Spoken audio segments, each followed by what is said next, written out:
الحمد للہ والصلاة والسلام علی رسول اللہ وعلی آلہ وصحبہ ومن ہم شروع میں آتے رہتے ہیں یہاں پر، بہت خوشی ہوئی یہاں پر جب آتا ہوں، یہاں کے علماء کو دیکھتا ہوں اور یہاں کی یکجہتی اور علماء میں آپس کی محبت کو دیکھتا ہوں تو بہت خوش ہوتا ہوں۔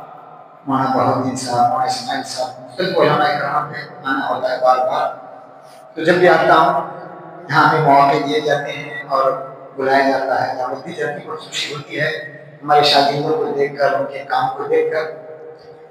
میرے عزیزوں دوستوں، یہ سیرت کے ناحیے سے، اللہ کے نبی کی سیرت کے ناحیے سے یہ پروگرام رکھا گیا ہے۔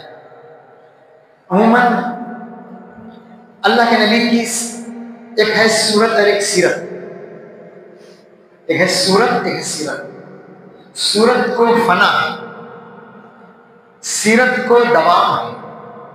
خلق دیکھیے خوبصورتی آتی جاتی ہے، آنی جانی ختم ہونے والی ہے، لیکن اخلاق کریمانہ یہ لافانی ہوتے ہیں، لاسانی ہوتے ہیں، دلوں پر اپنا نقوش چھوڑ جاتے ہیں، ایسا نقوش چھوڑ جاتے ہیں جو بھلائے نہیں بھول جاتے۔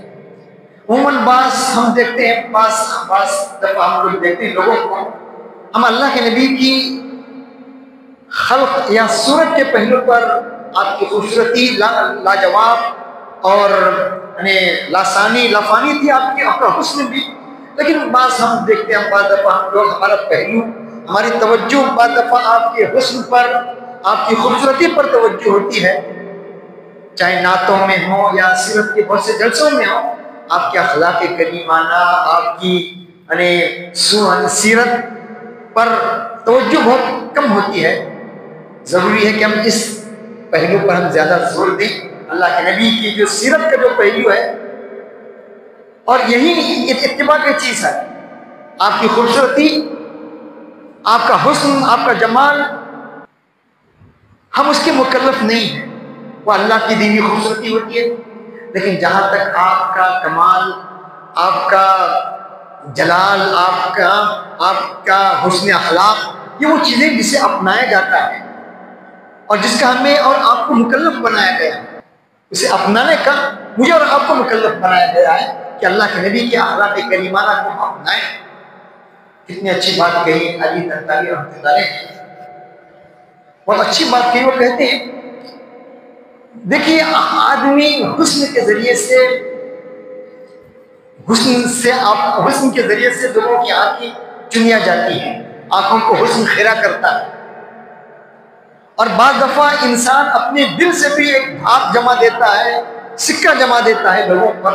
اس سے بھی بڑی چیز جو ہے اخلاق، عادات، تقویٰ، یہ اپنا ایسے نقوش چھوڑ جاتے ہیں کہ آدمی بھلائے نہیں بھول سکتا۔ ایسا نقوش دیر اور دوام والے نقوش چھوڑ جاتے ہیں انسان کے اخلاق، عادات، تقویٰ۔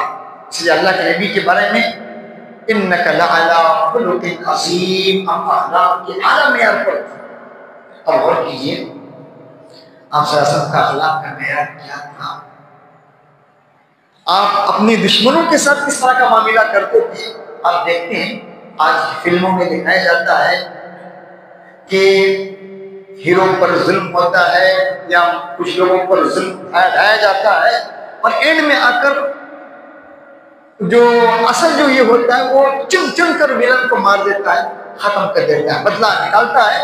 آخر میں عام طور پر یہی دنیا بھر میں یہی دکھایا جاتا ہے کہ آخر میں جو ہوتا ہے، جو اصل ہوتا ہے ہیرو، وہ آخر میں تمام ویلن کو، ایک ویلن کو چن کر مار دیتا ہے، اور اس کو انصاف سمجھا جاتا ہے، حق سمجھا جاتا ہے اس کا، اور یہی آج دنیا بھر میں دکھایا جاتا ہے۔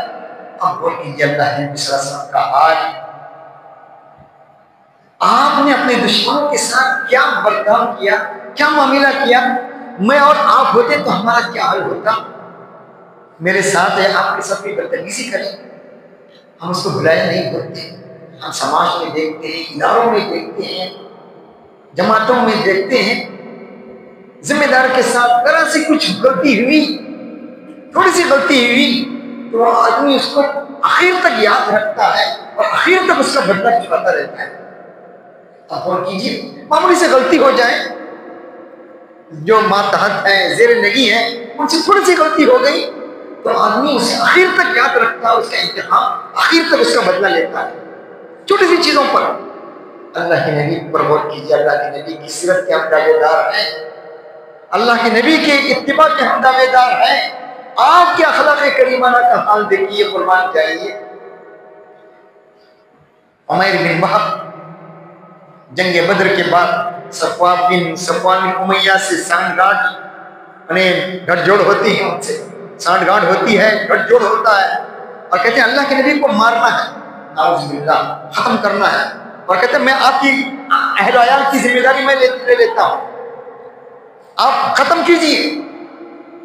عمیر بن وہب قتل کے ارادے سے آتے ہیں، آپ کو ختم کرنے کے ارادے سے آتے ہیں، اور وحی کے ذریعے سے بتایا جاتا ہے، اللہ کے نبی صلی اللہ علیہ وسلم کو بتایا جاتا ہے، وہ جیسے ہی آتے ہیں آپ دوری سے سمجھ جاتے ہیں اور اسے بلاتے ہیں اور کہتے ہیں آپ کیوں آئے میں جانتا ہوں۔ وہ ہر دک رہ جاتا ہے، ششدر رہ جاتا ہے، حیران میں پڑ جاتا ہے، آپ کو کیسے معلوم ہوا؟ فوراً اسلام قبول کرتا ہے۔ میں اور آپ ہوتے تو کیا کرتے ہیں؟ کس طرح کا انتخاب لیتے ہیں، کس طرح کا میں اور آپ انتخاب لیتے ہیں؟ معاف کیجیے گا، اللہ نے ان کو توبہ کی توفیق دی، اور آخر میں کلمے پر کا اختتام بھی ہوا ماشاءاللہ۔ صدام حسین کے بارے میں جانتے ہیں شیعہ میں کس درجہ ظالم تھا، کتنا ظالم تھا۔ اسے معلوم ہوا کہ ایک آدمی ممبر وہاں پر صدارت ہے، ممبر پارلیمنٹ نے میری مخالفت کی ہے، میری رائے کی مخالفت کی ہے، صرف رائے کی۔ جیسے ہی وہ آدمی نکلتے ہیں، جو مخالفین کو اس کے جو باڈی گارڈ ہوتے ہیں پارلیمنٹ سے نکلتے ہیں، ان کو فائر کیا جاتا ہے، ختم کر دیا جاتا ہے۔ رائے کے اختلاف، رائے بدل گئی، آخر میں اللہ نے ان کو توبہ کی توفیق دی، اور ان کا ماشاءاللہ آخر میں ان کا اختتام اچھا ہوا۔ لیکن یہ حال ہے آج لوگ رائے میں اختلاف بھی برداشت نہیں کر سکتے۔ اس نے اتنا کہا، اتنا ہی کہا تھا اس نے، آپ کے بدلے میں دوسرا کوئی ہوتا اچھا تھا، سلطنت پر آپ کے بدلے میں آپ کا کوئی فلاں ہوتا اچھا تھا، یہ رائے پر ختم کر دیتے ہیں لوگ۔ ختم کرنے کی نیت سے آیا، اور اللہ کے نبی نے بتایا، کلمہ پڑھ لیا، معاف کر دیا۔ فضالہ بن عمیر وہ بھی قتل کے ارادے سے آتے ہیں، طواف کرتے ہوئے اللہ کے نبی بھاپ لیتے ہیں، سینے پر ہاتھ رکھتے ہیں، فوراً ان کا ایمان مضبوط ہو جاتا ہے۔ قتل کے ارادے سے آئے تھے، قتل کے ارادے سے آئے تھے، قتل کا ارادہ تھا، اس طرح اللہ کے نبی نے معاف کر دیا۔ غور کیجیے آپ، یہ آپ کے اخلاق اور عادات فرد کے ساتھ۔ آج میرے اور آپ میں ہمت ہے اپنی رائے میں اختلاف رکھنے والوں میں، میں اور آپ کیا کرتے ہیں؟ یہ اللہ کے نبی کے اخلاق۔ طائف کا واقعہ تو آپ لوگ جانتے ہیں، طائف کا واقعہ تو آپ لوگ جانتے ہیں، آپ لہو لہان ہو جاتے ہیں، خون چکا ہو چکے ہوتے ہیں، لہو لہان ہیں، خون بہ رہا ہے جوتوں سے، قریش کے لوگوں نے بچوں کو آپ کے پیچھے لگا دیا اور پتھروں سے آپ کو زخمی کیا۔ پہاڑ کا فرشتہ آتا ہے، اور کیجیے آپ، پہاڑ کا فرشتہ آتا ہے اور کہتا ہے اب اگر آپ چاہیں تو میں ان دو وادیوں کو ملا دوں اور ان کو ختم کر دوں۔ اللہ کے نبی صلی اللہ علیہ وسلم کیا فرماتے ہیں؟ زخمی حالت ہے، لہو لہان ہے، خون بہ رہا ہے، لیکن اللہ کے نبی صلی اللہ علیہ وسلم کیا کہہ رہے ہیں؟ فرمان جاری ہے، لَعَلَّ اللَّهَ أَن يُخْرِجَ مِنْ أَصْلَابِهِمْ مَن يَعْبُدُ اللَّهَ وَحْدَهُ۔ شاید اللہ تعالیٰ ان کی نسلوں سے، ان کی پیٹھوں سے ایسے لوگوں کو پیدا کر دے جو ایک اللہ کی عبادت کرے۔ یہ آپ کا حال ہے۔ قریش مکہ کے ساتھ جب قیدی آئے، جنگ بدر کے 70 قیدی، سال بھر ان کو 13 سال تک ناک میں دم کر کے رکھ دیا تھا اللہ کے نبی کے۔ آپ کا خون بہایا، آپ کے قتل کے در پہ ہوئے، آپ کے در پہ آزار رہے، زندگی بھر قیدی ہاتھ میں ہے۔ اللہ کے نبی کیا کہہ رہے ہیں؟ صحابہ سے مخاطب ہے، استغفروا بالاسارى خیرا، استوصوا بالاسارى خیرا، قیدیوں کے ساتھ نیکی کا برتاؤ کرو۔ آج دنیا کیا کرتی ہے آپ دیکھتے ہیں، گوانتانامو میں کیا کیا گیا قیدیوں کے ساتھ، اور کس طرح آج غزہ میں قیدیوں کے ساتھ کیا ہو رہا ہے۔ یہودی یعنی صہیونی کیا معاملہ کر رہے ہیں، بچوں کو بھوکا رکھا جا رہا ہے، بچے بلک بلک کر مر رہے ہیں، بڑے بوڑھے بلک بلک کر بھوک سے مر رہے ہیں، لاشوں کو کتے نوچ نوچ کر کھا رہے ہیں۔ یہ ان کا حال ہے، یہ اللہ کے نبی کا حال اپنے دشمنوں کے ساتھ کیا حال ہے دیکھیے آپ۔ قیدی ہیں، دوسرا ہوتا تو حکم دیتا، اور اگر اللہ کے نبی سب کا خاتمہ کر دیتے، سب کو مار دیتے، تاریخ کہتی آپ نے انصاف کا معاملہ کیا۔ تاریخ کیا کرتی؟ آپ نے غلط نہیں کیا۔ کیوں؟ دنیا بھر میں یہی دکھایا جاتا ہے کہ جو ہیرو ہوتا ہے وہ ویلن کو چن چن کر مارتا ہے، کسی ایک کو بھی چھوڑتا نہیں ہے، اور اسے انسان سمجھتے ہیں لوگ، اور خوش بھی ہوتے ہیں۔ ڈرامہ دیکھنے والے سب کہتے ہیں بالکل صحیح کیا انہوں نے۔ غور کیجیے، 70 قیدی ہیں، آپ حکم دے رہے ہیں استوصوا بالاسارى خیرا، قیدیوں کے ساتھ بھلائی کا معاملہ کرو۔ اللہ کے نبی کے بارے میں ایسا کہا، جان نچھاور کرنے کے لیے تیار ہیں، لیکن اللہ کے نبی کی تعلیمات پر عمل کرنے کے لیے ہمارے پاس وقت نہیں ہے۔ میری اور آپ کی مثال ایسی ہے، ایک باپ کی 2 اولاد ہے، ایک باپ کی 2 اولاد ہے۔ ایک جو لڑکا ہے باپ کے حکم پر چل رہا ہے، باپ کی باتوں کو مان رہا ہے، باپ کے نقش قدم پر چل رہا ہے،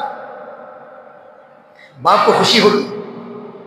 دوسرا بچہ ہے، دوسرا بیٹا ہے، دوسری اولاد، باپ کی بات کو نہیں مانتا، باپ کی بدتمیزی کرتا ہے، یہ بات بھی نہیں مانتا، لیکن باپ کے خلاف کوئی کہے تیرا باپ فلاں ہے، باپ کے خلاف گالی دے تو مرنے پر اتر آئے گا۔ تو باپ کو خوشی کس سے ہوگی؟ اس لڑکے سے ہوگی جو باپ کی اطاعت کر رہا ہے، باپ کے حکموں پر چل رہا ہے۔ باپ کو خوشی اس بچے سے نہیں ہوگی جو بات تو نہیں مانتا لیکن والد کو کچھ کہیں تو مارنے پر آتا ہے۔ میری اور آپ کی مثال یہی ہے، اللہ کے نبی کے خلاف کچھ کہنے پر ہم اشتعال میں آ جاتے ہیں، مرنے پر اتر آتے ہیں، جان تک نچھاور کرتے ہیں، لیکن اللہ کے نبی کی سیرت سے ہم کو سب دور ہے۔ ہمارا طور طریق، ہماری عادات اخلاق غیروں کی ناحیے پر ہم چل رہے ہیں۔ مغرب کے اقدار کو ہم اپنا رہے ہیں، مغربی تہذیب اور مغرب کی لچر کلچر پر ہمیں فخر ہے، اس لچر کلچر پر ہمیں فخر ہے۔ اسلامی تہذیب، اسلامی اخلاق، اسلامی سنت نبوی پر ہمیں فخر نہیں ہے۔ یہ ہم پر حذیفہ بن یمان کا مشہور واقعہ ہے، کیا انہوں نے کہا تھا؟ اَأَتْرُكُ سُنَّةَ حَبِيبِي بِهَٰؤُلَاءِ الْحَقَّ، ایران کے دربار میں جاتے ہیں، دانا گر جاتا ہے، اٹھانے کی کوشش کرتے ہیں، صحابی کہتے ہیں یہاں کی تہذیب، یہاں کا کلچر یہ نہیں ہے، دانا اٹھانا، یہ کھانا یہاں کی تہذیب نہیں ہے، بڑی سپر پاور ہے، سپر پاور لوگ ہیں ایران والے، یہ اچھا نہیں لگتا۔ حذیفہ بن یمان کیا کہتے ہیں؟ کیا میں اپنے نبی کے طور طریقے اور سنتوں کو چھوڑ دوں ان پہاڑوں، ان مورکھوں، ان پہاڑوں، ان بیوقوفوں کے لیے؟ آج کاش یہ ہمارا طور طریقہ ہوتا اپنے نبی کے ساتھ، نہ کہ وہ لڑکا جو صرف فخر تو کرتا ہے، اپنے والد کی بات کو نہیں مانتا، مرنے پر اتر آتا ہے۔ تو میرا اور آپ کا آج حال یہی ہے، غیروں کے کلچر پر ہمیں فخر ہے۔ غیروں کے آپ نے دیکھا ہوگا، شہد کو دیکھیے آپ، شہد کو پیور اگر شہد ہے پانی میں ڈالیے تو شیر و شکر نہیں ہوتا، گھل مل نہیں جاتا، اپنا تشخص قائم رکھتا ہے، پیور شہد اپنا تشخص قائم رکھتا ہے۔ تیل آپ تیل دیکھیے، تیل کو پانی میں ڈالیے اوپر تیرے گا، پانی میں گھل مل نہیں جائے گا، اپنا تشخص قائم رکھے گا۔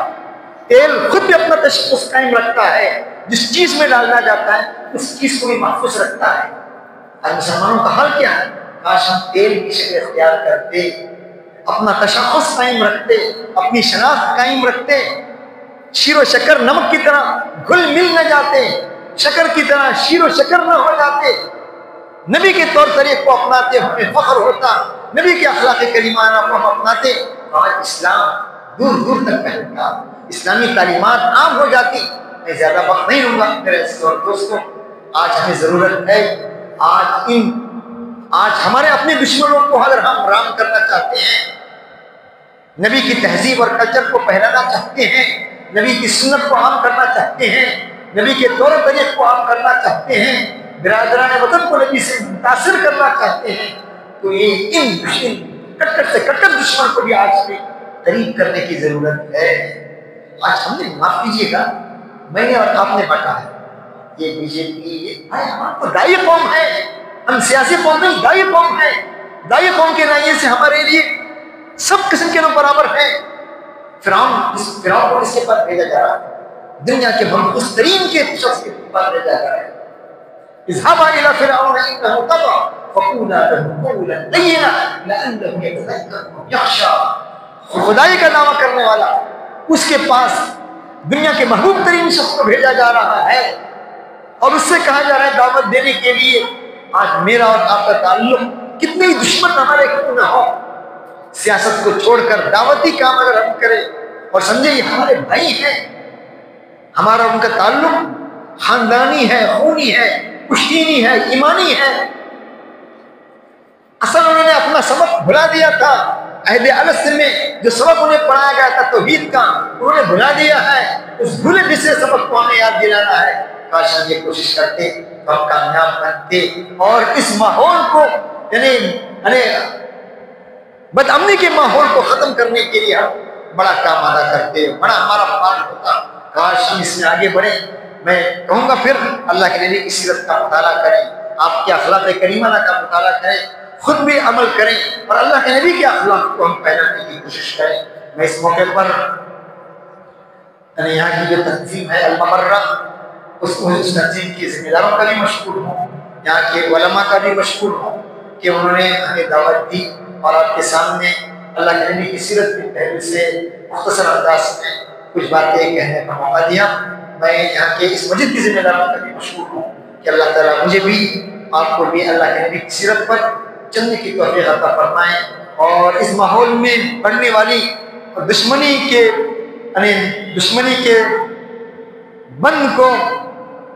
بند پر پشتے لگانے، امن اور شانتی اور اخلاق کے ذریعے سے اس دشمنی کے بند پر پشتے لگانے کی ہمیں توفیق دیں۔ اللہ تعالیٰ مجھے بھی آپ کو بھی بات کرنے کی توفیق دیں۔ وآخر دعوانا الحمد للہ رب العالمین۔ جزاک اللہ خیرا۔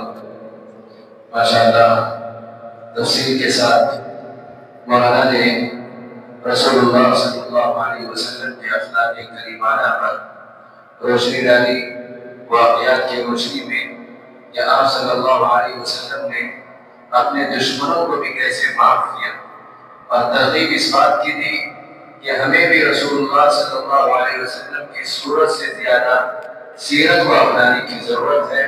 اللہ تبارک و تعالیٰ سے دعا ہے کہ اللہ تبارک و تعالیٰ ہمیں رسول اللہ صلی اللہ علیہ وسلم کی سیرت ہر موقع پر اپنانے کی توفیق نصیب فرمائے۔ ساتھ ہی ساتھ میں اس وقت ہماری دعوت پر تشریف لائے ہوئے مہمان خصوصی مولانا جعفر صاحب ندوی اور ان کے ساتھ جناب حافظ عمر سلیم صاحب، ان کا المبرہ کی طرف سے اور اہل شعور کی طرف سے شکریہ ادا کرتے ہیں کہ وہ جب بھی ان کو یاد کیا جاتا ہے شعور میں وہ حاضر ہو جاتے ہیں، ہماری محبت میں اور دین کی نسبت پر حاضر ہو جاتے ہیں، اور ہر موقع پر بڑی خوش دلی کے ساتھ ہماری دعوت کو قبول کرتے ہیں اور ہمیں مستفید ہونے کا موقع عنایت فرماتے ہیں۔ اللہ کرے کہ یہ موقع بار بار ہمیں نصیب ہو اور حضرت کی آمد ہمارے لیے باعث سعادت ہو۔ اور اسی طریقے سے جماعت المسلمین جامع مسجد فیض ان کی کمیٹی اور ذمہ داران کا بھی شکریہ ادا کرتے ہیں کہ انہوں نے اپنی اس مسجد میں اس جلسے کے انعقاد کا انتظام اور اہتمام فرمایا۔ اللہ تبارک و تعالیٰ ان کو بھی توفیق نصیب فرمائے، اور جتنے بھی سامعین اجتماعی کے ساتھ ہمارے اس پروگرام میں بیٹھے رہے، یہ محض دین کی نسبت پر اور رسول اللہ صلی اللہ علیہ وسلم کی نسبت پر بیٹھے ہیں، اور یہ ہماری ایمان کی علامت ہے اور یہ ایمان کی ایک گواہی ہے کہ جہاں بھی رسول اللہ صلی اللہ علیہ وسلم کا تذکرہ ہوتا ہے ہم لوگ شوق اور ذوق کے ساتھ اس کو سنتے ہیں. اللہ عمل کی توفیق نصیب فرمائے. الحمدللہ والصلاة والسلام علی رسول اللہ.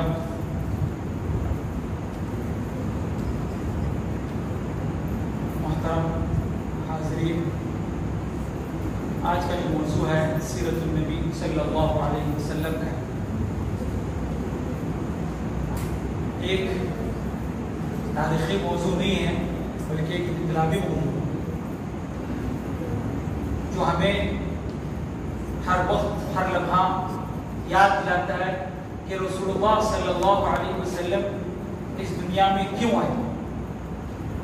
قرآن کی آیت ہے لَقَدْ كَانَ لَكُمْ فِي رَسُولِ اللَّهِ أُسْوَةٌ حَسَنَةٌ لِمَنْ كَانَ يَرْجُو اللَّهَ وَالْيَوْمَ الْآخِرَ. یقیناً تمہارے لیے رسول اللہ صلی اللہ علیہ وسلم کی زندگی بہترین نمونہ ہے جو آخرت کے دن پر ایمان رکھتا ہو.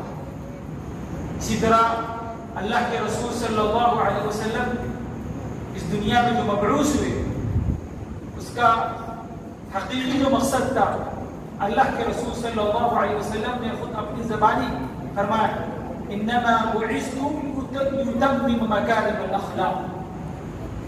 مجھے بھیجا اس لیے گیا ہے کہ میں اعلیٰ اخلاق کو مکمل کروں. آپ صلی اللہ علیہ وسلم کی جو زندگی ہے، ہم نے آپ صلی اللہ علیہ وسلم کی زندگی کے بارے میں پڑھا، لیکن اس کو پڑھ کر اپنی زندگی کے اندر عملی نمونہ بنائے.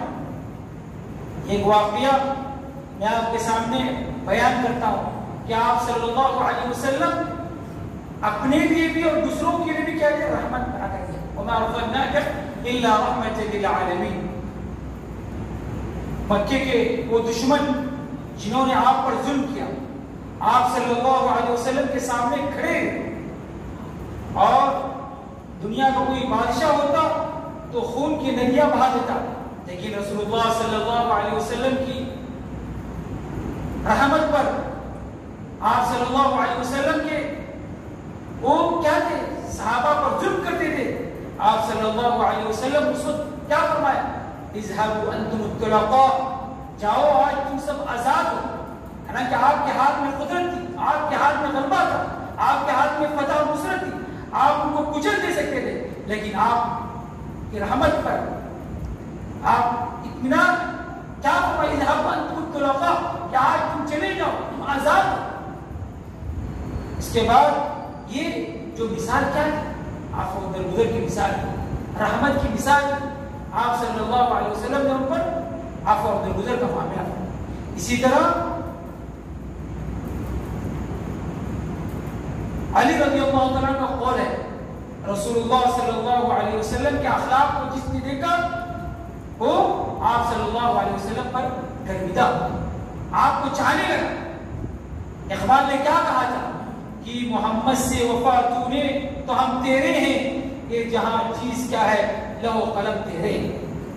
تو آخر میں آپ بتانا چاہتا ہوں خلاصہ کلام کیا ہے کہ سیرت محمد صلی اللہ علیہ وسلم صرف پڑھنے کے لیے نہیں ہے بلکہ اپنی زندگی کو کے اندر اپنانا ہے، عمل کرنا ہے. اگر آپ کو گھر سنوارنا ہے تو آپ کی سیرت کو پڑھیے. اگر آپ کو معاشرہ بدلنا ہے، معاشرے کو اچھا کرنا ہے تو آپ کا انصاف اپنائیے. اگر دلوں کو جوڑنا ہے تو آپ کی رحمت کو اپنائیے. یاد رکھیے محمد صلی اللہ علیہ وسلم کی سیرت ایک تاریخ نہیں ہے بلکہ انقلاب ہے. بس اللہ تعالیٰ سے دعا کرتا ہوں اللہ تعالیٰ ہمیں رسول اللہ صلی اللہ علیہ وسلم کی زندگی کو ہر وقت ہر لمحہ اپنی زندگی کے اندر اپنانے کی توفیق عطا فرمائے. اللہ تعالیٰ ہمیں دین پر قائم رکھے اور ہمارا خاتمہ ایمان پر فرمائے. وآخر دعوانا الحمدللہ.